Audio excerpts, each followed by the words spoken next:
réew mi njiit yu mag njiit yu baax njiit la laaj te gore man faj soxla doomi réew mi njëriñu béykat yeeg sàmmkat nappkat jaaykat jàngalekat rabakat rëbbkat yeeg njëriñu béykat yeeg feccakat fajkat waykat yeeg.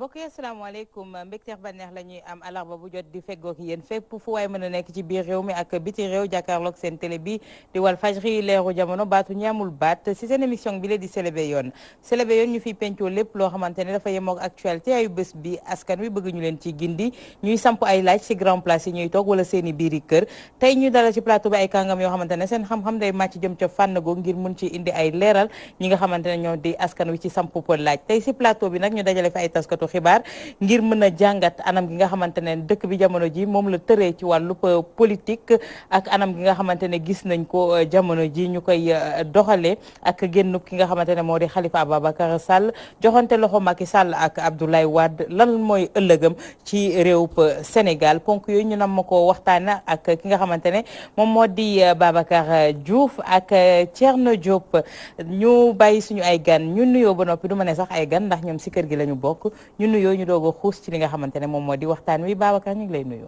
ñu ngi lay nuyu Awa Diop Ndiaye maa ngi nuyu suma xarit Thierno Diop. Thierno yow tam ñu ngi lay nuyu jóobeen bi mbaa reer nga ba suur doog a ñëw. waaw xam naa dañ lay delloo tooñ bi rek donc ñu ngi lay nuyu soxna Awa Diop Ndiaye jaaree ci nuyu bépp auditeur bu Walf FM ak téléspectateur bu Walf TV. di nuyu rawatina sama mag sëñ Babacar Diouf. jërëjëf ñu xuus ci li nga xamante ne moo di waxtaan gi li mujj te ñu gis ko ci langue politique bi mooy génnub Khalifa Ababacar Sall su ko ñenn ñi njortoo ñu bëri tamit njortuñu ko woon doon na mbetteel ci ñoom ndax ñu toog ab dimanche te kenn xaaru ko woon itam ab dimanche mu génn ci kaso ba ci grâce goo xamante ne itam ñii naan moom moo ko sàkku ñii naan sàkku ko mu jur mbiicoog mbàlloo itam ñoom ñi nga xamante ne ñoom ñoo di way la yooyu Babacar. jërëjëf Awa li ñu war a mun a njëkk a wax mooy génn bi bu amee ñu mu bett tamit lu ñu mënoon xaar la lu ñu mënoon xaar ndax yàggoon nañ ko annoncé xaaroon nañ ko sax ci tabaski bi waaye jotuloon mun a am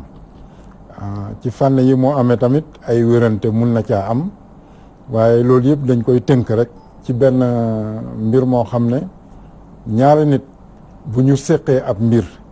te buñ cay génn kenn du ci bugg a perdre la face maanaam kenn du bugg a mel ni moom moo njëkk a xaddi muy nguur gi nga xam ne dafa taxaw ne da doon andi lu ñuy wax redevabilité dañ koo jàppoon ndax dañu jàpp ne moom na mu doxale woon du yoon moo ko tëj loolu mooy li ñu jàpp ku mel noonu boo ko buggee génnee munoo xëy rek yow ci sa coobare bopp nga génnoo ko même su fekkee ne président bi dem na France wax ne moom ci coobareem la nekk foofu dama jàpp ne nag benn écart de langage bu ndaw la ndax li mu bëggoon wax dafa am ñaari mbir yoo xam ne daf leen boole ca bokkuñu ndax buñ ne institution président de la république sant bi ak tur bi sax mënoon nga ko dindi kon nekkatul ci coobareem moom waaye institution bi moom moo am sañ-sañu baalaate waaye nekkul doomu aadama li ngay yëg ci sa xol mais loolu firnde woon na ne moom toll na ci position bàyyi Khalifa ci grâce bi lii pexe bi nag man ni ma jàppee maître Touré ni mu waxee mooy moom ci boppam moo jël responsabilité sàkku demande de grâce ci rak magam ak kii yi Bodian boole waale ci Khalifa léegi kon bu boobaa Khalifa du nekk moom moo ñaan ngir ñu baal ko ndax bu ko ñaanoon day mel ni moom day nangu liñ ko tegoon kon fi mu ne nii dem nañ sax bene looloo gën a guddal génn bi ci dimanche bi ndax app biñ ko waxee te moom yëguloon day wane ne moom nanguwuloon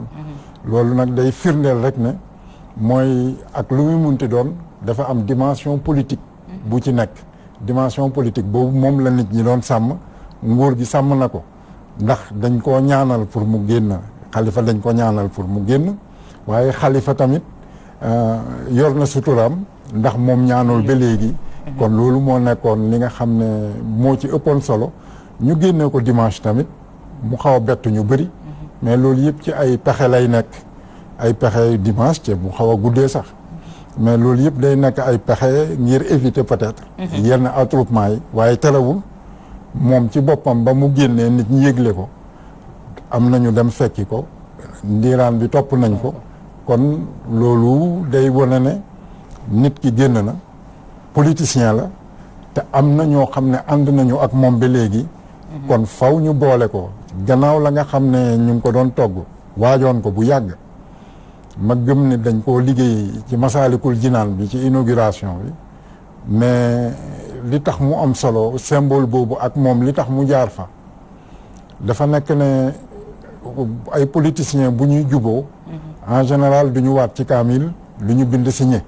ay kaddu la ñuy joxe te ku nekk mun na bañ a sàmmanteeg kàddoom waaye li ñu am nii actuellement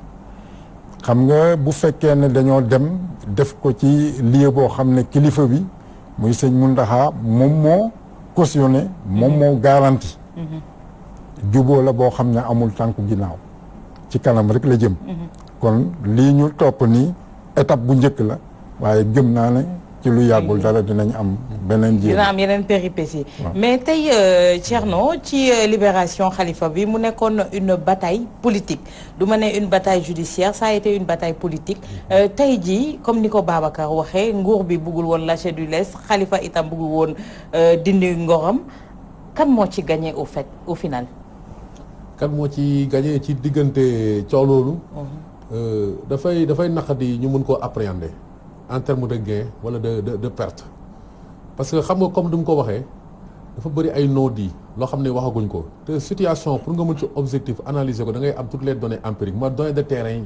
ñun amuñu ko parce que li ci ëpp dañ ko nëbb boo xoolee et c'est normal quoi xam nga pour na protocole moom toujours loo xam ne dafay am benn connotation bu secret la quoi du lépp la ñuy teg ci table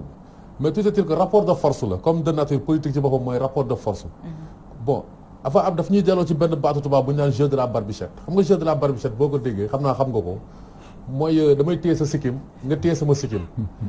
léegi ku nekk dafa am fooy xoj sa morom daal te man jeu bi noonu laa ko gisee nii parce que daf ñuy renvoyer ci benn perspective Macky Sall def na ñaari mandat am na ñuy laam-laamee ndax dina def ñetti mandat mais xam nga loolu boo xoolee defuma digression bien sûr dafa dugg ci question bi moom leeralu loolu ba tey waxagul de manière définitive. mais il a été clair pour dire que ne clore na débat bi c'est son dernier mot. xam nga ni mu ko waxee ci maa ngi koy fàttaliku boobu je crois président Burkina Faso moo fi ñëw. dañu ko posé dafa jar ne ñu ko posé question bi. waxul 2024 ba ma ko wax léegi loolu la wax de te boo xoolee 2024 léegi mu ñëw donc tout est-il que question boobu comme ñu xam ne seen xam-xam moom màcc ci wàllu constitution ñoom ñoo teg débat boobu ne ay dispositions transitoires amuñ ko pour ñu mën a vérifier loolu de manière définitive. mën a jàpp ne loolu mi ngi suñu kanam ba tey parce que tey dafa am benn question bu gars yi posé wul ba tey ci affaire série de libération bi aussi bien ci Karim que ci Khalifa ndax Macky tam nekkul di préparer ses arrières comme moom dafay dem après xam nga parce que boo xoolee comme mel ni Barthélémy Dias wala ñeneen toujours seen wax mooy ay fayantoo xam nga excluruñ ko boo seetloo ba ci biir donc moom tamit am na benn avantage mu am ci jiw bi boo xoolee bu fekkante ne am na ay clauses secrètes yoo xam ne ni ñun xamuñ ko loo xam ne loolu impliqué na ko parce que ñun xamuñ ko ba tey mais mën nañ njort lu nekk nii parce que on est en politique. donc Khalifa effectivement bon du loo xam ne ni tam bon donte gis naa ay avocats ne ñoom ils ne sont pas demandeurs. mais wax dëgg yàlla bu dul dara en tant que bu revêtir benn dimension humaine moom borom njaboot la dafa am njaboot xam nga ñoo xam ne gis nga yàlla def na man bon am na sax defe naa interview bu ñu daan faral di génne naan yaayam moo ko wax.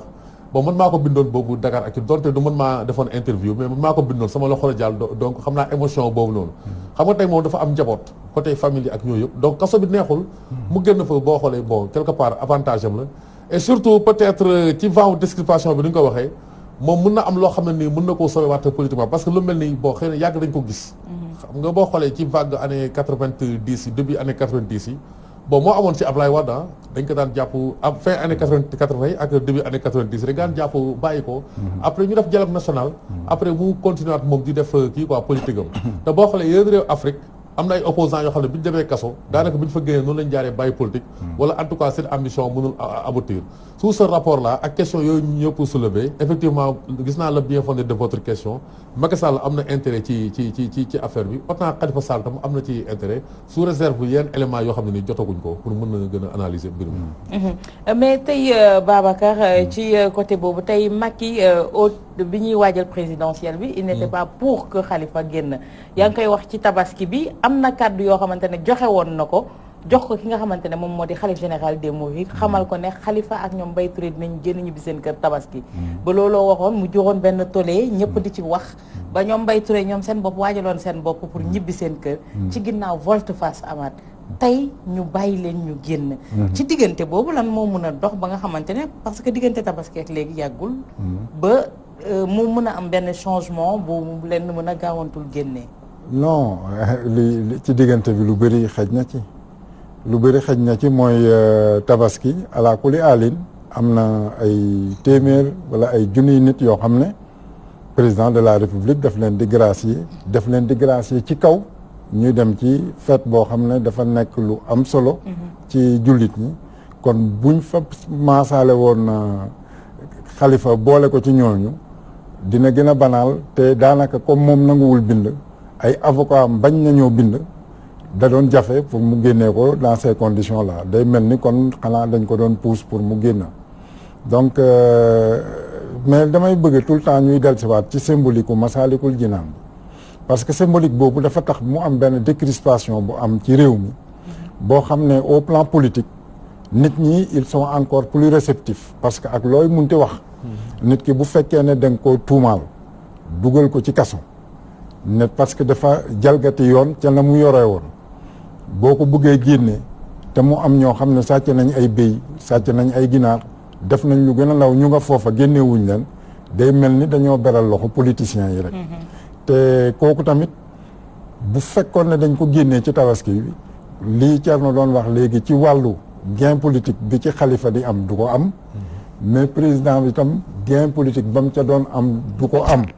parce que malheureusement politique moo tëdde noonu même prison bi ay temps du nekk gàllankoor lool à la limite am na yenn pour ne pas être un peu machiavélique sax am na ay homme politique yoo xam ne dañuy ñaan mu mun a am ngir ñu mun koo boole ci seen CV ndax booy xool fi mu ne nii éventuellement 2024 déjà yaakaar naa candidat yi fi nekk Ousmane Sonko moo ci jaaragul prison ñi ñu yaakaar ne ñoom ñoo nar a dem nekk ci candidature bi c'est-à-dire recomposition bi ñuy def ku ci nekk am nga loo mun a revendiquer en termes de sacrifice boo def ci prison bi donc conditions yi du benn xam nga lii ëpp solo mooy décision boo koy jël ci réew nga fexe jël ko ci jamono joo xam ne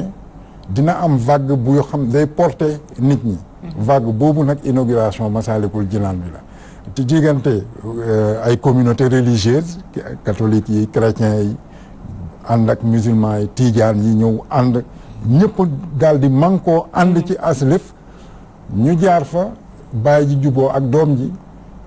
réew mi gis ko ñenn ñi sax dem nañ bene bi ñuy dem ci oto bi la ko wax ne bàyyil Khalifa bu fekkee tel est le cas nga xam ne ba léegi mooy li Thierno doon wax xam nga nguur moom lël lay doon lël lay doon ay temps nag ñoom ci seen bopp ci seen lël boobu dañuy bàyyil ay yenn mbir yoo xam ne ñoom ñoo koy génne maanaam ay genre fuite la mais ñoom ñoo koy organiser pour ñun ñu mun a mën see jot waaw parce que ñoom bu ñuy def seen yëf bëgg na ñoom ñu am ñun niñ ko gisee maanaam dañuy manipuler te ci biir manipulation boobu day baax moom boo tënkoo ci Ablaye Wade ak ni ñu wax ne noonu lay liggéeyee ak ñun niñ ko xamee ci cosaan génnee Khalifa ci condition yi mu génn am ndiiraan nit ñëpp ne Khalifa existe na politiquement dina gën a jox jëmm retouru Karim Wade ci dëkk bi parce que bu fekkoon ne retouru Karim dafa jiitu mun nga méngale ñaar ñi waaye ñoom ndegam gis nañ mbooloo bi topp Khalifa ci bi mu génnee prison fi mu ne nii ñoom mun nañu waajal ñëwu Karim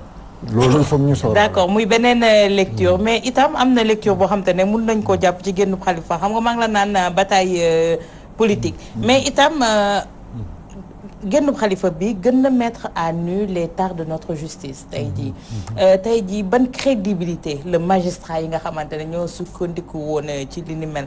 ndax yàgg nañ ko wax ay confrères itam yàgg nañ ko bind naan Khalifa suy génn ñoom ñi nga xamante ne ñoom la ñuy defloo sax du ñu yëg fan la leen di jaar tey jii est-ce que tey jii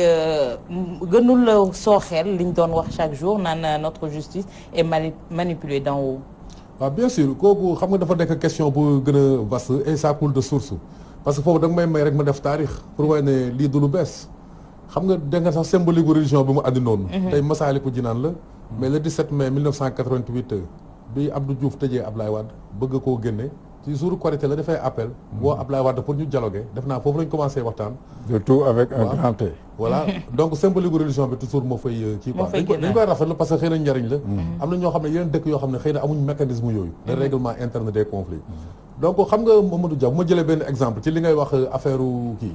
affaire justice bi perception bi ñu ciy am non loolu système la rek xam nga bu ñu naan système bon mooy Senghor ba tey li ñuy yoree économie dëkk bi noonu lañ yoree justice bi noonu lañ yoree lépp mooy taaru présidentialisme néocolonial présidentialisme néocolonial boo ko déggee mooy xam nga avant ci 4e république France loo xam ne le régime parlementaire la gën a nekk mais ba ñun bi ñuy dem indépendance moom la ñu continuer conserver Mamadou Dia nekk président conseil de gouvernement Senghor nekk président de la république donc nga xam ne dañuy am ñaari personnalité ci tête bi quoi mais après nu mu tuddati kii événement wu 62 yi bi ñu duggee rek ci 63 procès Mamadou Dia foofu noonu dañoo voté constitution boo xam ne dañoo def présidentialisme bu fort loolu mooy présidentiel bu am Afrique yëpp après présidentialisme néocolonial boo xam ne waa ji moom mooy buur di bumi du am séparation de kii nu mu tuddati de pouvoir réellement entre pouvoir judiciaire législatif exécutif mais séparation de fonction moom mooy am dafay mel ni rôle yi dañ koy diviser ki nga xam ne nii mooy nekk juge moom ci système bi lay bokk ba dafa am rôle boo xam ne moom lay téye parce que mënu ma comprendre procès Mamadou Dia xam nga moo ko ëppoon retentissement lii ñuy wax ni yëpp moo ko ëppoon riir fuuf charge yi ñu doon collé Mamadou Dia moo gënoon fort fuuf parce que ñoo wax atteinte à la sûreté de l'État wala coup d'État mais 30 ans après 1992 général Alfred Diallo def fa interview ak Sud Quotidien mu ne Mamadou Dia defutoon dara te boobu moo xool moom moo nekkoon ci centre système bi ko doon accusé dafa parce que loolu dañ ko bind noir sur blanc mu ne Mamadou Dia defutoon dara nu mu ko blanchiré noonu xam nga loolu moo continué ba ci kii nu mu tuddati après moo rebondiraat ci affaire Idrissa Seck affaire chantier de Thiès yi bi ñu ko ci toppee xëy na gisuñ foofu dara ñu collé ko ci procès bi affaire atteinte sûreté de l'État loolu gisuñu dara mais boo seetlee soxna Awa Diop Ndiaye atum 2009 le 12 mai 2009 la Idrissa Seck taxaw def déclaration na dellu si na PDS parce que dañ koy fàtte Idrissa benn instant dellu si waat na PDS bi mu ne dellu si waat na PDS surtout 2009 boobu noonu lañ ko jox non lieu total donc affaire dafa mel ni au compte goutte la diggante fin 2006 bi muy wuyu ji Ablaye Wade ci liñ te les audiences du midi ak bi ñu koy blanchir complètement dafa mel ni lu muy gën a posé par vers le rapprochement en direction de Wade rek ñu koy gën a setal ci koy gën a setal après nag moom daf ci compromission yi bien sûr daf ci bàyyi ay plumes yu bëri parce que loolu tax sax mu dem ba crédibilité mu amoon mu perte ko xëy na moom am na leen doon carte mooy ñu jox ko parti bi wala Ablaye Wade à son profit kii ci élection 2012 yi mais foofu doonu comme ni ko Ablaye Wade waxoon dinaa fexe ba du Idrissa Seck moom may remplacer moom réussir na loolu mais tout de suite gis nañ foofu noonu lu ñu mën a jàppee instrumentalisation de la gis nañ ko ñu convoqué fii commissariat central atum 2009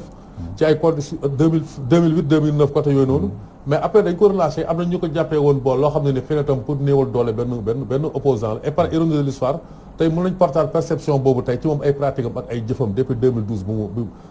bi mu faloo am na lu gën a sax doy waar mooy dañ ñaan ay protocole de Rebeuss parce que li ñuy wax ni yëpp ay xaalis Sénégal tam lañ ciy tudd du ñu xam fan lañ ñëw di mujj ak xam inam xaalis Sénégal la ñuy tudd ñu naan ay protocole de Rebeuss comme mel ni Samuel Sarr ne 74 milliards ñëpp di ko dégg maître Ousmane Seye am ay révélation yu mu def xam nga yaa ngi koy fàttali atum 2016 la ci fin 2016 yëpp noonu la woon ñu ne woo nañ Idrissa Seck commissariat central mais après ba tey miracle par une opération du Saint-Esprit ba tey xamuñ fu affaire boobu mujj donc muy mel ni daal comme moom waa ji sax xëy na ku ci tudd Idrissa Seck sax xëy na da nga ko tooñ ñi quoi mooy def lépp ci compte règlement du compte politicien quoi boo xoolee ba ci biir fii tamit dafa flagrant ci Karim Wade parce que CREI bi ko doon topp Abdou Latif Coulibaly demoon na ba mooy nekk porte-parole gouvernement bi di défendre gouvernement bi ci CREI 1999 dafa bind benn livre bu tudd en tout cas bi ko jegoon ci élite socialiste yi xam naa sama nijaay ji mi ngi koy fàttali parce que boobu moom ëpp conscience politique mais boo fàttaloo 99 am na benn livre bu mu bind le Sénégal à l'épreuve de la démocratie 50 ans de complot au sein de l'élite socialiste muy wax historique gu CREI ne cours bii de boo gisee dañ ko fi def parce que ñu mel ne ay Babacar Ba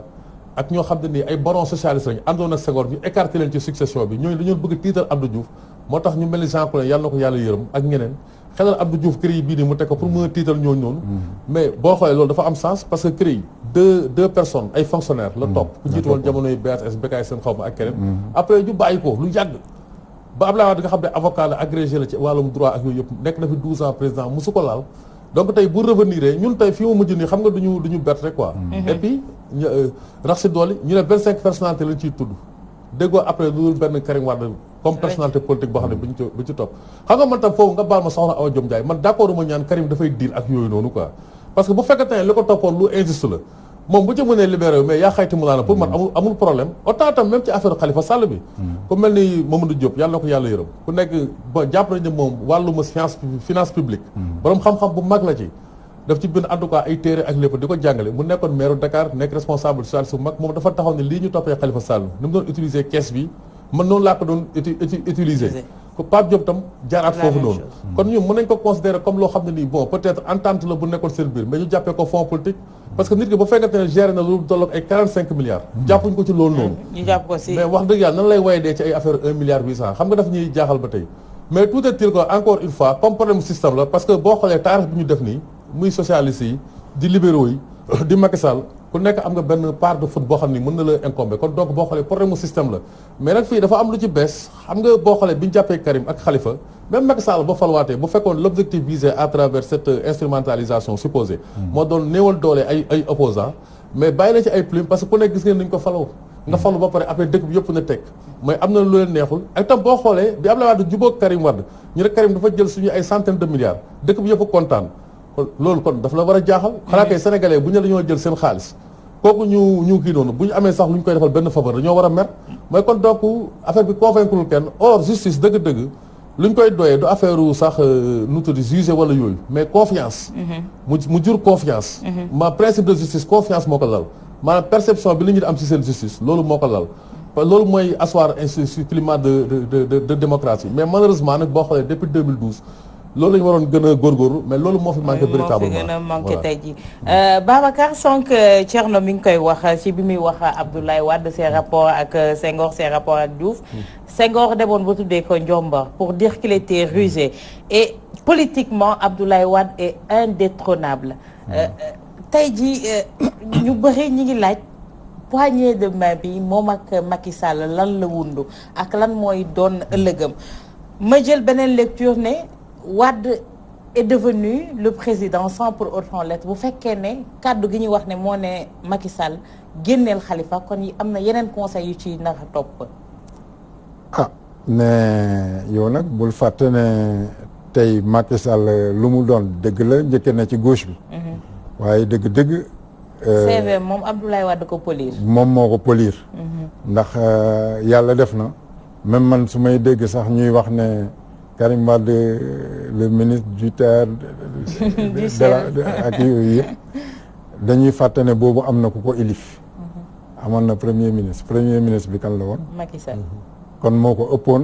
daraja ak lu muy am doole am na ku ko ëppoon doole ci nguur gi ba tax na diggante Abdoulaye Wade ak président Macky Sall man personnellement li ma xool ci ginnaaw ak laajte ko yëpp mosuma gis lu doy ci suma bët ci xuloo wala fenkoo bu ñu am ñoom ñaar ndem si yàlla siidi yàlla na ko yàlla yërëm moom toogoon na fi ne Macky dafa toog pour chauffer place bi pour Karim moom mu ngi ko doon wax mais xam nga li amagul moom ay njortu rek nga ciy mën a am waaye li nga xam ne kenn du ko natable mooy Abdoulaye Wade est un homme politique fekkee jamonoy décolonisation ñu am indépendance mu fekke loola jaar tuuti parti socialiste nekk parti de collaboration après doog a am parti boppam te ci biir loolu yëpp parce que malheureusement man loolu tam daf may xaw a jaaxal ci Sénégal bu ñuy jàngat mbir yi dañuy yomba ruubatle lu bëri bu ñu fàttalikoo Abdoulaye Wade ci boppam Fara Ndiaye moo xëy ne day bàyyi pour des convenances personnelles nekkul ne dafa joteeg Abdoulaye Wade parce que nit ñi nee nañ dafa mos di lekk ay numéro 2 am ma yëgal leen ne foofu noonu la demee Serigne Diop ñoom dañoo xëy daal di ne ñoom ñooy PDS génne nañu dàq nañu Ablaye Wade nguur ga sax xaw leen caa jàppale ci élection ya kon ñoom ba yoon ñëwee moo àtte def slash yokkal leen R PDS R rénovation Idrissa Seck dualité mais kooku ci biir pouvoir la ñu amee problème ñu gëmloo ko ne dualité dafa am au sommet te kii dafa soxla sa place mu wute lool ak Ousmane Ngom ba mu àndaloon ci gouvernement de majorité élargie di génn Abdou Diouf tagg Ousmane Ngom kooku nangoo tul ànd ak moom bokkuñu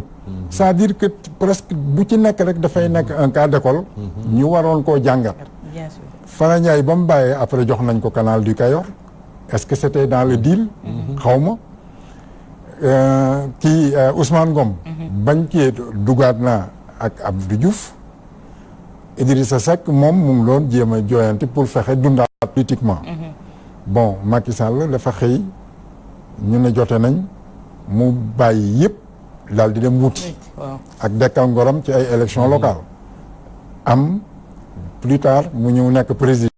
donc trajectoire u deuxième yi kenn bokku ci ak sa morom donc ñun bu ñu buggee xool taarixu approche politique u Ablaye Wade nañ koy delloo mbir yi ci seen contexte léegi nag lom doog a ñëw parce que moom bu nit ko am fit la yàlla may na ko tamit patience boo xam ne moom même boo ko songee bu fekkee ne kàttanam dëgërul nangu na reculer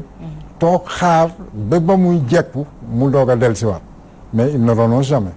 moom il a son projet am na lu muy wut est-ce que li muy wut nag dina ko am toujours ni mu ko bëggee c'est pas évident mais toujours est-il que dans le temps ça finit par être payant ndax booy xool ci gouvernement de majorité élargie ba mu génnee fekk dugg na ci gouvernement RTS dañ ko njëkk a sempil benn kàddu bu ma waxoon ci syndicalistes yi gouvernement bu ma nekk ay syndicat ñu seggal ko loolu pour rey ko politiquement ak yeneen yu sew 93 maître Sey rey nañ ko mais boo xoolee journaux yi articles yi génn ci jamono yooyu c'était la peine capitale moo nekkoon ci boppam il devait être tué parce que dañoo jàpp ne moom moo reylu maître Sey péripéties yooyu yëpp nag nit ki ciy jaar mucc ci mais mucc tamit ci ay attentats yoo xam ne da ngay dem ñu tegal la ay tronc d'arbre ñuy yëg ay flèches pour attenter à ta vie donc moom li mu boole dafa bëri mais beneen avantage bi mu am te ñun duñ koy yomba boole ci suñu avantage mooy ñoom Abdou Diouf dañoo jàng droit fii dem INFOM kooku administration d'outre-mer xam nga kooku boo ko jàngee bon tu deviens administrateur colonial quoi même buñ ko kiiwul fonctionnaire bi tamit ni muy doxale bokkul ak Ablaye Wade bi nga xam ne dafa nekk universitaire ñëw nekk dans une profession libérale dafay nekk député autant pour moi day nekk consultant mais day nekk avocat moom loolu la xam donc il a travaillé dans une parfaite liberté kooku ni muy approché mbir yi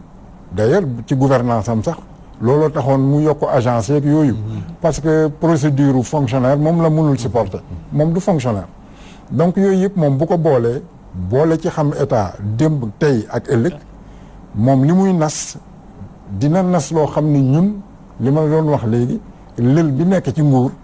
dañuy yurlu rek ak di fortaatu pour jéem a xam kii fu mu jéem ak ñun léegi nag bu fekkee ne contradiction bi mu amoon ak président Macky Sall nekkul contradiction bu antagonique ñoom ñu dem bi mun a wanaasu bu fekkoon ne jote woon nañ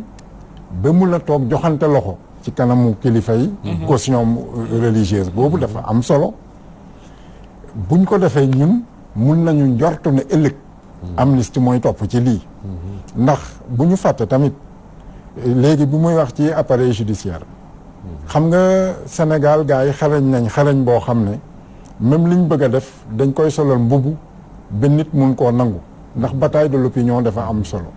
Karim Wade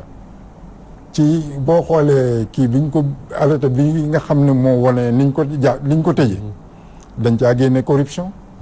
dañ caa génne détournement retenir exclusivement enrichissement illicite est-ce que ñun opinion bi fi ñu toll nii nangu nañ ne maye bokkul ci alalu doomu aadama bu lew. Sénégal nangu wuñ loolu. non nangu wuñ ko mais ñoom foofa la ñu jaaroon pour mun a régler mbiru Karim mu wute lool ak caisse d'avance bi. caisse d'avance bi dafa am question technique bu ci laxasu ci wàllu comptabilité. ndax ñoom dañuy wax ne dañ doon jënd ay facture ceeb ak ay kii mais loolu maanaam ci comptabilité day mel ni écriture d'attente. day mel ni écriture d'attente pour nga mun a justifier lu tax nga génnee xaalis bi mu nekk liquide. nga mun koo yor jox ko nit ki. mais logiquement nit kooku ci caisse d'avance bi loi bi waroon na mun a wax bu ko nit ki jotee. mu justifier ko. léegi day ñëw fay la jiitu woon kon waxtaan bi poignée de main bi ak li nga xam ne nas nañ ko ñun mënuñ koo xam dans l'absolu. mais nag mun nañoo njortu ne. li Ablaye Wade di négocier moom yàgg na ci. léegi nag bon peut-être loolu di nga ci dem après li ma ci jaaxal rek mooy dafa mel ni dafa ànd ak dafa am ñu ànd ak moom te xamuñu woon lan lay fexe ba jiitu ci yoo xam ne tey seen taxawaay dina xaw a doy waar ndax dañu nekk ci diggante boo xam ne ñooñu bu ñu juboo seen place day daal di poser problème. bien sûr muy problème boo xamante ne fan yëpp sax les journalistes posent la question moom moo di ne am na ñu bootu ci ginnaaw Macky Sall bi muy def lii ñoom yëguñu ñu bootu ci ginnaaw Abdoulaye Wade bi ñuy def lii ñoom yëguñu tey jii nag juboo Macky Sall ak Abdoulaye Wade am na ñu mu arrangé mais am na ñu mu arrangé wul te loolu moom mooy indi ñu dessiné waat li nga xamante ne moom moo di ñiy bootu si seen ginnaaw ñoom ñëpp. waaw kooku soxna si ma am lu ma fàttali rek après sama nijaay bi mu waxee nii ci affaire Fara Ndiaye pour foofu noonu rafraîchir mémoire bi xam nga am na Abdou Diouf interview bu mu defoon ak Jeune Afrique vers 2005. ci lay waxee digganteem ak Fara Ndiaye. xam nga 76. dañ tabb Abdou Diouf secrétaire général adjoint bu parti socialiste parce que avant moo doon adjoint au secrétaire administratif bi professeur Assane Seck mais bi mu nekkee donc numéro 2 PS Fara Ndiaye nekk numéro 2 wu kii nu mu tuddati Abdoulaye PDS ñoom ñaar ay xarit lañ yàlla daf ko def ci la waxee ne ñoom dañoo am session kii benn réunion bu ñu daan def par semaine à titre hebdomadaire di waxtaan te boo xoolee loolu tam lu am solo ah genre mécanisme dialogue la bu ñuy établir xam nga boo xoolee nguuru Senghor presque Abdoulaye Wade musuñ ko tëj ak parce que peut-être loolu moom noonu la ko justifié am na lu bëri lu mu doon arrangé seen diggante daal bon comme ni mu ko expliqué effectivement pour ñëw foofu ci histoire du PDS donc Fara Ndiaye moom deful rébellion et que boo xoolee li nga ko joxoon sax du lu bëri solo lool parce que kanalu Kayor defe naa amul consistance par rapport ak ñeneen ñi quoi comme ni Serigne Diop wala yeneen ñi quoi donc foofu pour ñëwaat fii nii quoi parce que daf c'est relié ñaari question yi mooy affaire numéro 2 bi toujours xam nga yàlla dafa def ñun émission Diine ak Jamono bu ñu mujjoon def fii man dama leen waxoon ne intégré leen Abdoulaye Wade mi ngi waxtaan ba tey ak Macky Sall parce que fi ma ko tegoon mooy xam nga xëy na rek bon bi mu ñëwee fii wàccee Sénégal ndiraan topp ko baal ma rek il faut ñu def rétrospective parce que moo tax ñu mën a analyser quoi parce que damay déglu yenn saa yi kii di dafa mel ni dañuy réer ci biir le jour campagne bi def naa le 2 la tijji le 2 xam na le 3 en tout cas benn samedi la mais bi ñuy enregistré candidat yi RTS Macky bi mu fa jugee rek dafa jugal Casamance ci Famara Sagna président Famara Sagna man boobu fi ma doon bi liggéeyee Dakar Actu ma bind benn article ne lii mën na ubbi dialogue parce que Famara mii de nee nañ moom moo nekkoon ci diggante Abdoulaye ak Abdou Diouf ay années 90 ma toog di suivre ñu ne itinéraire Abdoulaye buy ñëw mooy dafay jaar ci quartier chaud de Dakar yi bi ñu waxee loolu Alioune Tine dem Touba di ñaan xalif bi pour daal mu jéem a def médiation parce que li muy gis ni le 7 la war Abdoulaye war a ñëw nar na ko tiital boo xoolee itinéraire Abdoulaye changé na de par rapport lu ñu waxoon ci quartier chaud jaar na ci autoroute bi rek ñëw bi mu ñëwee am na lu mu wax su ma amee caution internationale dinaa nangu waxtaan ak Macky Sall maanaam il faut ay chef d'état toog mu mën a wax ak moom xam nga samedi bi ci topp ñu woo ko Conakry bi mu fa jógee rek waxut noppay dafay teg waaye am na ku ma àndoon ñu koy wax maître Sall mu nekkoon porte-parole PDS moom fii ci seen plateau Walfadjri émission sortie ak soxna Ndeye Fatou Mbacké la waxee lu fa xew dëgg-dëgg gars yi prêté wuñ ci attention mu ne man maa teewoon mais Abdoulaye Wade li mu waxanteeg président Conakry mooy ay chef d'état d'abord du président génn rek donc ñoo ko ne coow bu amee Sénégal sous raison mën a tax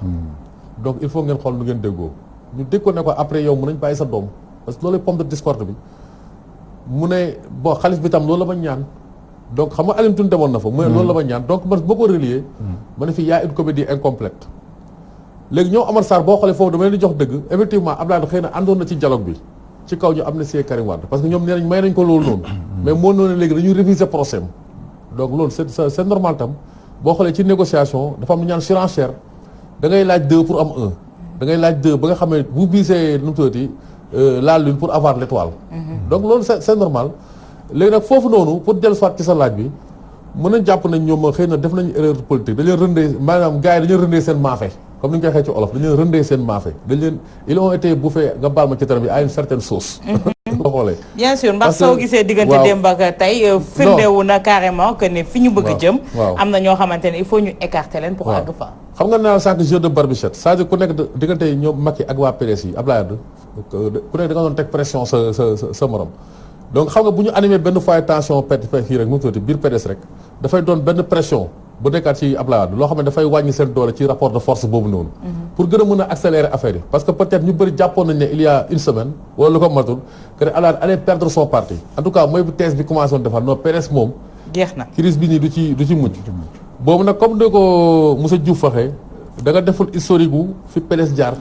depuis 1974 ba tey nga xam ne Wade genre disque dur la comme ci ordinateur donc xam nga benn hydre de lerne la nga baal ma ci terme bi mais dafay bëri ay tet boo daggee bii bopp bi après am benn tet bu génnaat quoi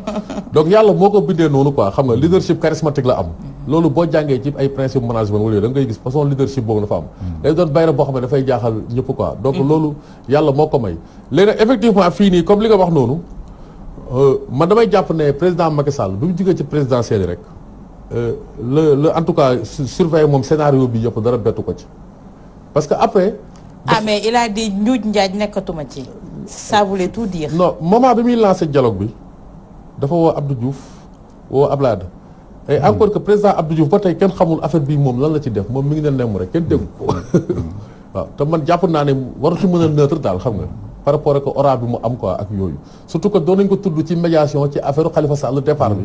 pour man moom tamit waroon na am partition xëy na bu mu ci joué mais Macky Sall ñoom ñaar la woowandoo Abdoulaye Wade ak Abdou Diouf mais fi muy lancé dialogue le supprimer poste premier ministre bi boo xoolee dafa xaw a enfermé wu dafa mel ni koo xam ne nii finalement li fi mu jëm moom gars yi xamuñu ko comme ba tey jii ñuy wax rek li muy def nii lu bëri ñu ko wër sax boo xoolee xamuñu ko après nag il faut nga surveiller itam conseil des ministres yu mujj yi nii nomination yi da nga koy xoolaat bon nu mu chamboulé yenn kii nii quoi am na yoo xam ne du ma ci dugg mais boo amee benn lecture nii rek di nga xam ne surtout ñaari conseil ministres yu mujj yi nii ba Sissoko ñëwaat la colonel Sissoko bi général Sissoko xama ko Sissoko bi nekkoon ak Abdoulaye Wade yooyu ñëpp di ñëwaat yow dafa am benn jàngat bu mu lay mel ne daal am na ay en tout cas sans être dans le secret des dieux c'est des bruits anormaux yoo xam ne dafa mel ni am na lu ñuy ruumandaat ci suuf donc loolu lépp moo ñu fondé woon man bi gars yi doon def seen fronde bi nii xam nga man ma xaw bokkoon ci ñoo xam ne dama jàpp ne xëy dañ leen di utiliser parce que amuñu woon aura politique boobu lu dul comme ni ma ko la waxee parce que PDS moo bindoo noonu ki nga xam ne Abdoulaye du am ay numéro 2 souvent faux numéro 2 lay am ci faux numéro 2 lay am souvent donc daf la fay teg nii rek nga jàpp ne yaay numéro 2 mais en réalité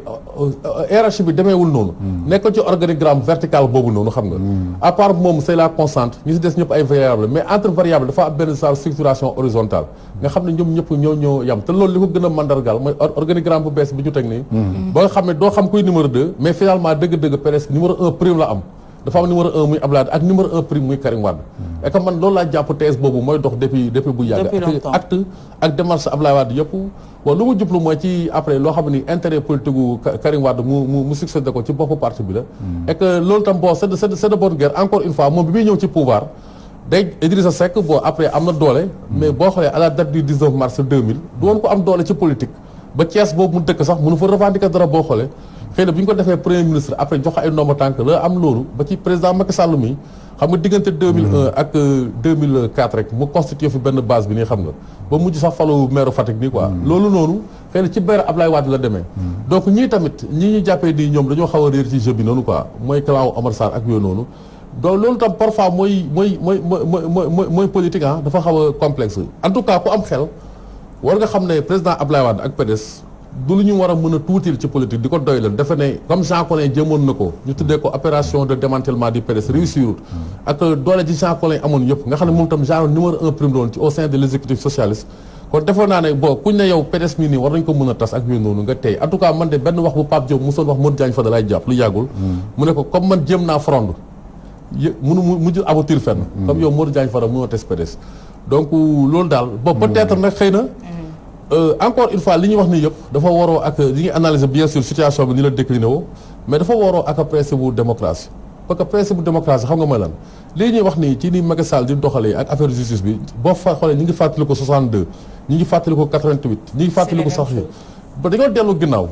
alors que à partir de 2012 toutes les conditions dafa teg pour ñu mën a continuer ci ère boo xam ne ni démocratie lañ comme yenn réew yi dañu koy amee tey jàppal tey la ma waroon nekk sooru parti démocratique Sénégal bu fekkante ne tëjuñ Karim Wade bien sûr xëy na tribunal bu ordinaire mën na ko tëj ñu d'accord mais bu fekkante ne jàppuñ ko tey même tey ñu nongul ko mu jiite PDS xam nga débat direct lay doon comme ni mu amee entre socialistes yi ak waa PDS diggante 2000 boo xoolee ba 2012 parce que muy ay Moustapha Niasse wala Ousmane Tanor Dieng xëy na jàpp nañ mais ñoom nga xam ne socialistes yi jàppuñ leen boobu ay débat direct moo fi amoon balaa waa di tegee pont kii bi fii nu mu tudd benn chantier comme mel ni ñoom Tanor Dieng yàlla na ko yàlla yërëm di ko tooñ ne éléphant blanc parce que ñun ñoo leen daaxoon liggéey na ñu sax ngeen doon toppatoo xam nga débat d'idée boobu noonu donc dafi am depuis 2012 ba tey loolu la après doo am ay perspectives yu dessiné wu affaire yi du leer et que ki nga xam ne nii sax moo xam yóbbu débat bi foofu noonu après muy par exemple comme mel ni Ousmane Sonko boo xoolee après moom mooy am ora bi wala yooyu noonu parce que fii diggante parti yu mag yi ay règlement de compte la ñu gën a nekk bàyyil Khalifa bàyyil Karim Macky def nga li affaire yooyu après ça devient des clivages crypto personnalisés. ci point boobu kii wax mi ngi wax président Ousmane Sonko foofu laa bëggoon jëm Ousmane Sonko li muy prôné tout le temps mooy changer le système. mais on a vu que mi ngi def jeunesse bi léegi le système n'a pas du tout changé. ñu gisaat Abdoulaye Wade qui revient avec beaucoup de force jege Wade Macky Sall c'est ce même système là qui continue avec des non-dits yoo xamante ne ñun mënuñu ko xam. ak yoo xamante ne c'est kii yoo xamante ne c'est pour leur propre intérêt tey jii tey est-ce qu'on peut s'attendre à ce que ce système-là change ak clivage yi ñuy nemmeekoo yi ni mel ay dil yi ñuy wax les protocoles qu'on entend et qui n'en finissent pas tey ce système-là ku mel ni Ousmane Sonko est-ce qu'il a les épaules larges et fortes pour pouvoir dire non stop réew yi nekk ci àddina bi yëpp ay système ñoo leen lal lu tax élection États-Unis lobby juif bi am fa doole. bien sûr ça c'est vrai. tey ji ñuy wax nii lu tax ñuy def procédure de destitution de Donald Trump. bien sûr. parce que lañ ko accusé woon. ci Russie ba mu gagné élection yi dafa am lu mel noonu loo xam ne tàmbali woon na ko pour. ñu seetaat te ñu jaar ci appareil judiciaire bi pour wax ne système yi mooy doxal daanaka àddina bi. ñun dafa mel ni ay genre pion la ñuy nekk rek dañuy pousse andi ñu benn bataille de l'opinion bu ñu demee ba xam nit ñi naka lañ jàppe mbir mi ñoom ñu xuus dem xam nga liñ doon wax xoolal tey kan mooy les acteurs principaux de la politique recomposition bi ñuy wax Abdoulaye Wade dafa ne woon dafa bëgg libéraux yi yor pouvoir bi pendant 50 ans. Ah Macky assuré na 12 ans. Et la lecture qu'on en tire moo di ne on dirait que c'est ce qui va se passer. On dirait que ça pourrait se passer. Parce que bu fekkee Karim la wala bu fekkee ne Idrissa Seck la toujours c'est les libéraux. Libéraux, ouais. léegi nag ci biir loolu mu am un cheveu dans la soupe. mooy Ousmane Sonko il est jeune. il a la fugacité de la jeunesse. maanaam xadar bu nekk ci xale mu ngi ci moom nekkul ragal. donc ñeme na affronter système bi yàlla may na ko xel tamit mais bu ñu fàtte mukk ne c'était un haut cadre de l'administration. haut cadre de l'administration boobu nag daf ko jox posture boo xam ne moom saa yu jógee pour attaquer. révélation yi muy wax. nit ñi nañ ci def ndànk buñ koy tontu parce que day fekk sources yi mu am. ay sources yu dëgër la. donc moom ci loolu la tënku dafa tënku tamit ne moom il est anti-système. kon moom système bi ci boppam mais déjà système bi bu fekkee ne moom dina am ñu ko jàppale tànk ci biir système bi mais ñooñu minorité la ñuy doon kon moom il est exposé naturellement dina jouer aussi au trouble fête te dina compter politiquement mais comme yàlla def na bi ñuy démarrer campagne bi dafa fekk ñun benn tournée bu ñu doon def ak ci yeneen cadre mu am ay patriotes yu nekkoon ci tournée bi ak ñeneen ñoo xam ne ñu ngi nekkoon ci Benno waaye bu ñuy wax man su ma leen defalee ordre ni ñu nar a ñëwee. après le premier tour da doon naqari ñenn ñi mais loolu rek moo mun a am. parce que appareil yi déjà ñun ñu ngi commencer di douter ndax poignée de main bi keroog la tàmbali. wala est-ce que yàgg na. bu fekkee ne yàgg na dafa am étape rek buñ toll. mais bañ ñëwee toog fii dañu ne lii c'est un début day amaat parce que lu ñu def ci këru diine mënul am tànku gannaaw. kenn ñemewul tey ci biir processus bi nga gàkkal ko. parce que opinion publique bi ñoo ci dul ànd. ki ko dafa am loxo bu barkeel bu ci tegu.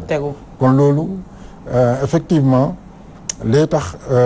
Ousmane Sonko day nekk réalité politique. nekk réalité politique boo xam ne ñoom ñooñu nag nga xam ne ñu ngi fexe bés bu seen pexe yeggul mbir mi mën na wadd keneen for ko te bu boobaa peut-être du yomb ci ñoom. du yomb ci ñoom parce que xam nga nguur tamit dafa ànd ak ay responsabilités. mais tey ji si présidentielle bi Abdoulaye Wade ci information yoo xam te ne glané nañ ko Sonko la naroon joxe consigne de vote pour ñu jàppale ko. loolu tey mu demaat ba ci biir. dem fi Guinée bi loolu man ci Alpha Condé dellu si waat. indi loolu laa lay wax rek là c'est les fuites organisées. c'est des fuites organisées mais man gëmuma ne. mës na nekk dans la perspective. man élection bi xam naa ne. wala c'était des subterfuges rek de libéraux. waaw non xam nga mooy li ma lay wax rek. yenn fuites yi buñ ko organiser dañuy lëndëmal xel yi des fois certains demoon nañ sax. ba mel ni comme Sonko dafa nekk anti système buñ ko boolee ak Wade day wàññi dooleem donc loolu yëpp xëj na ci manipulation beeg yëpp da ciy xëj mais toujours est-il que élection moom dafa am wàllu boo xam ne ñun ñi ñoo ko moom ñun électeur mais dans le fond système yi dafa am ñoo xam ne ñoom ñoo koy tëral te loolu man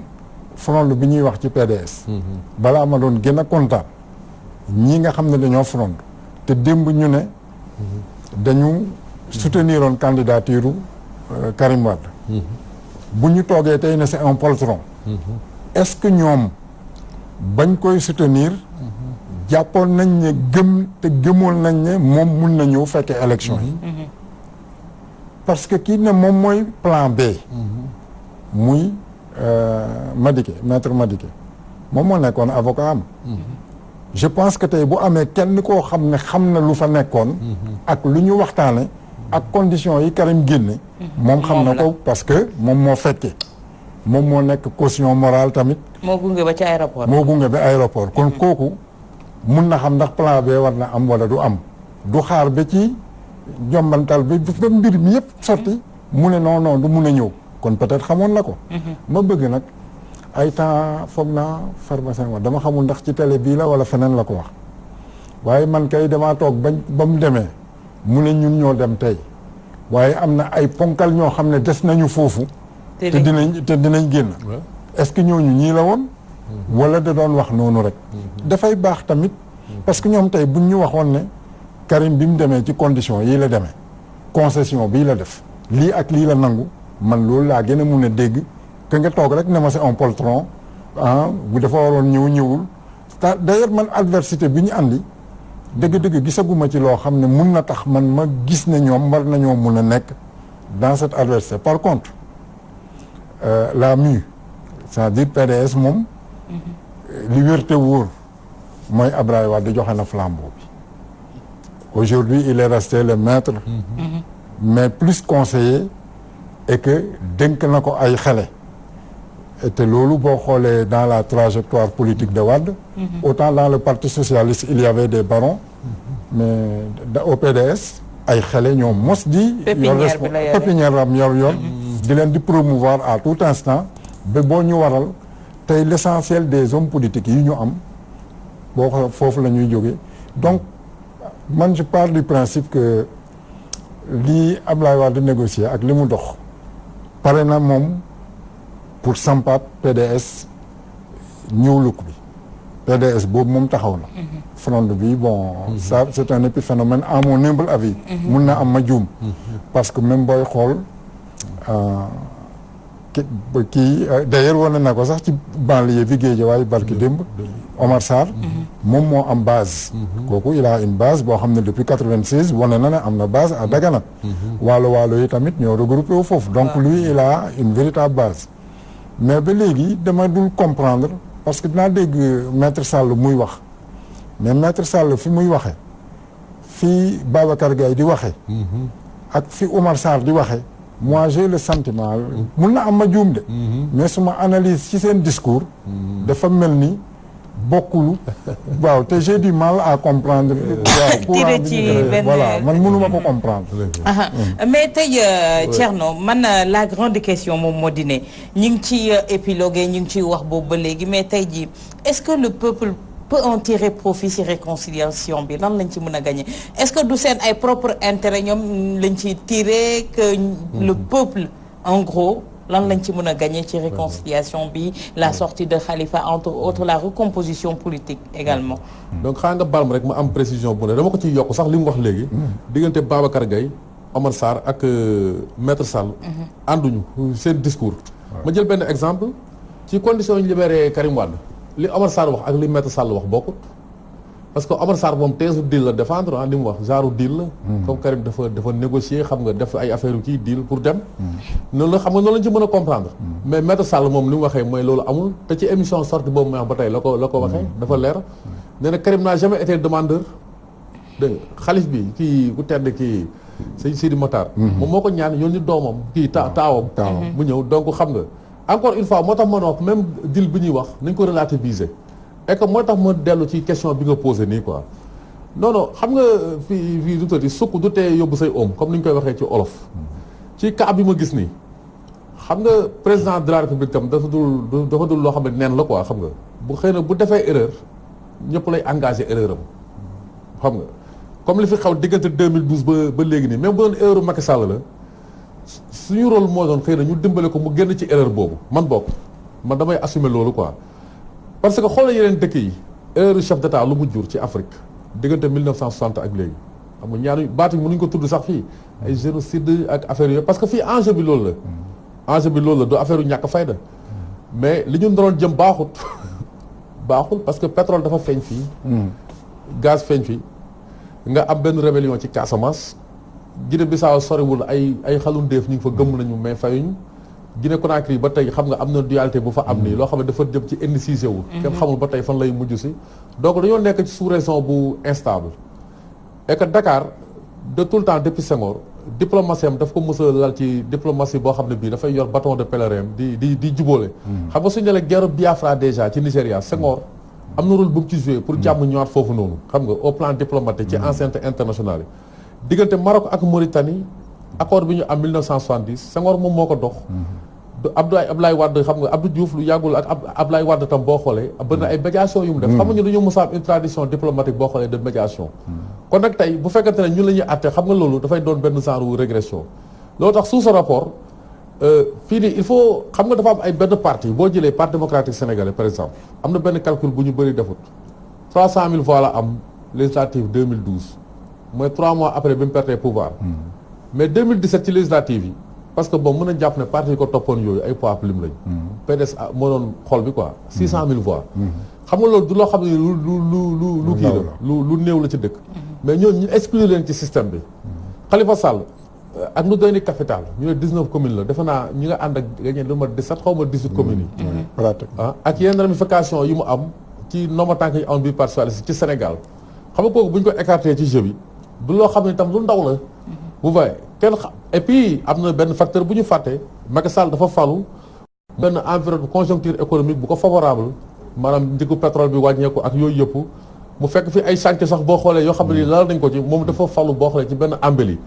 mais tey dafa am benn réalité économique bu ko rattrapé xam nga tey ñu ngi naan ajustement structurel ñoom bu ñu nangul baat bi tam lii mandargay ajustement structurel lañu gis mooy loo xam ne mais est-ce que vous pensez que ne tey Wade su ñëwee nii à la rescousse il peut régler le problème donc balaa may egg foofu sax d'abord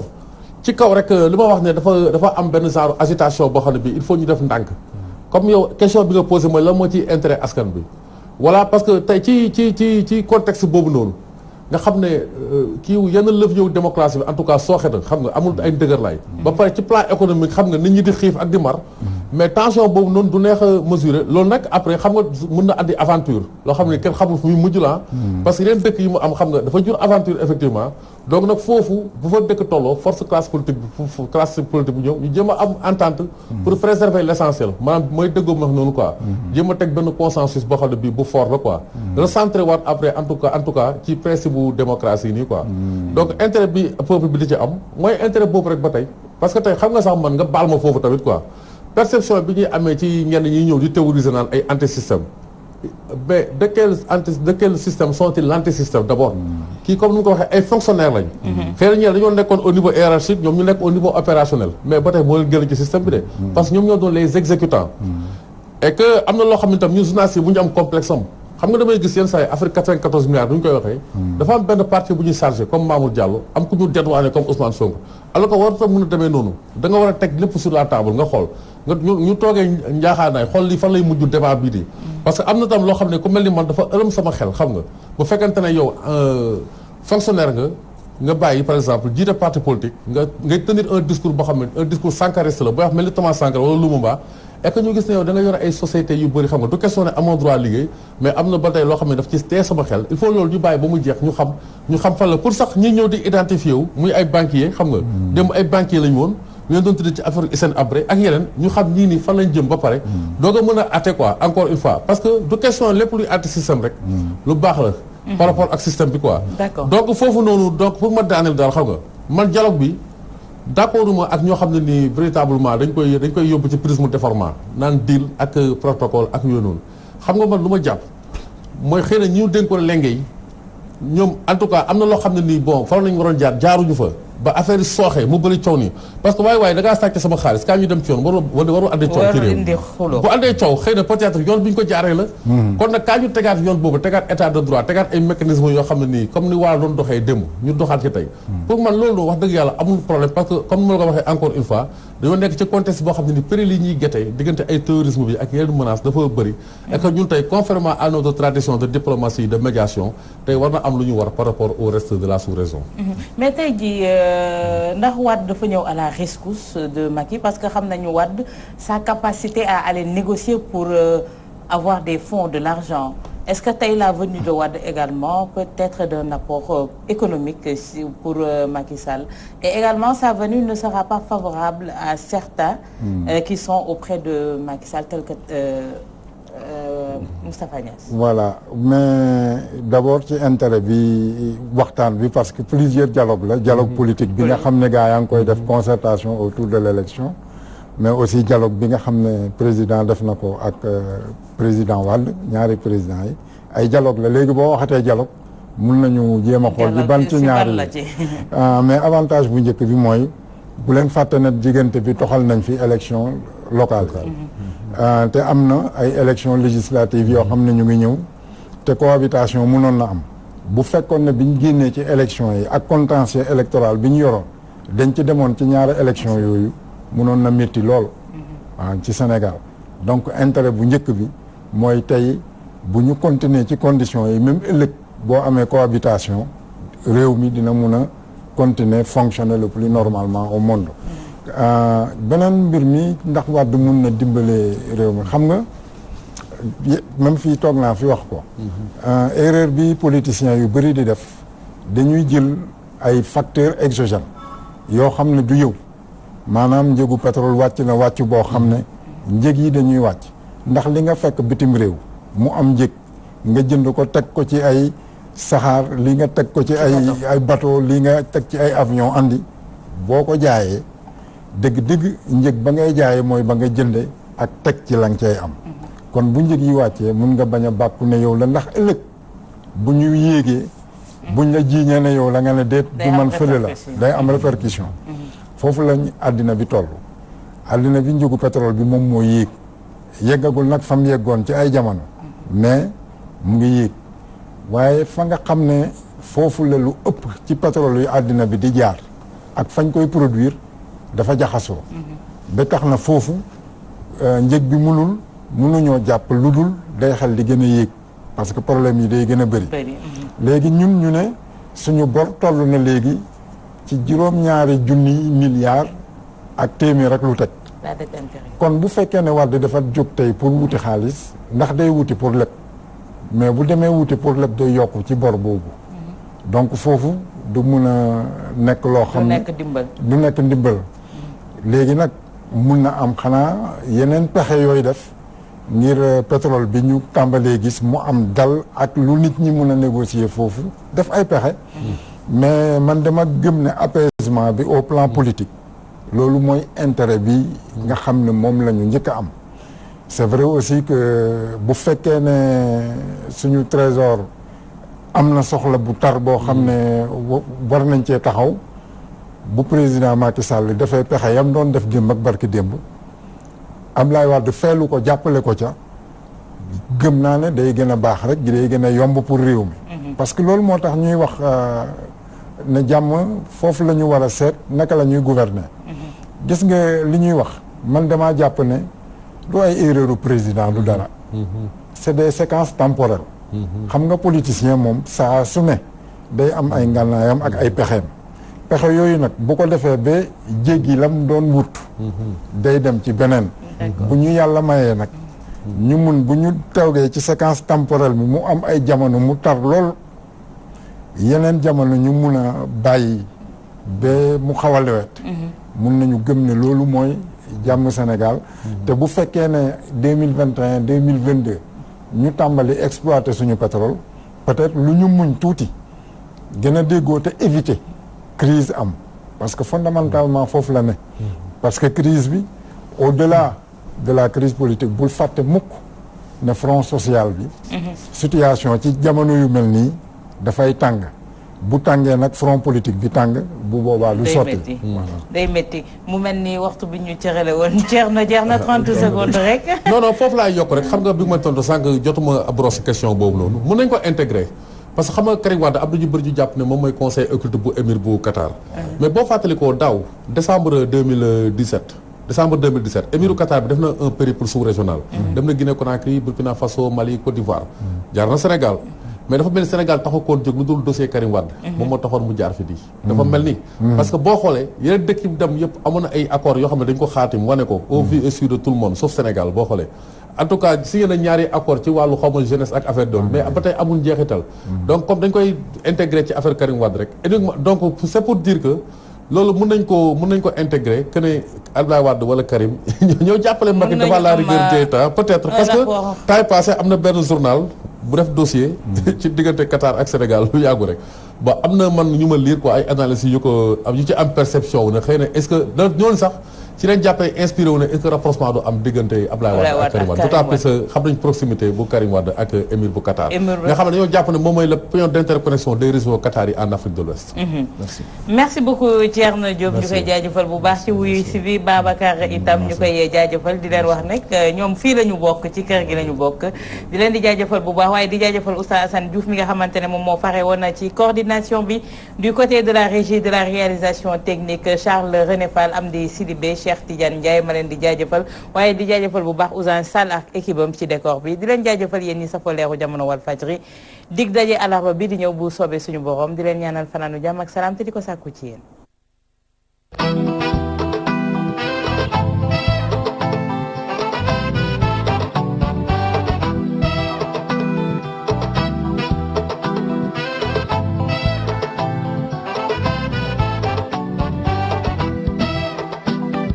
jàmmi réew mi njiit yu mag njiit yu baax njiit la laaj te gore man fay soxla doomi réew mi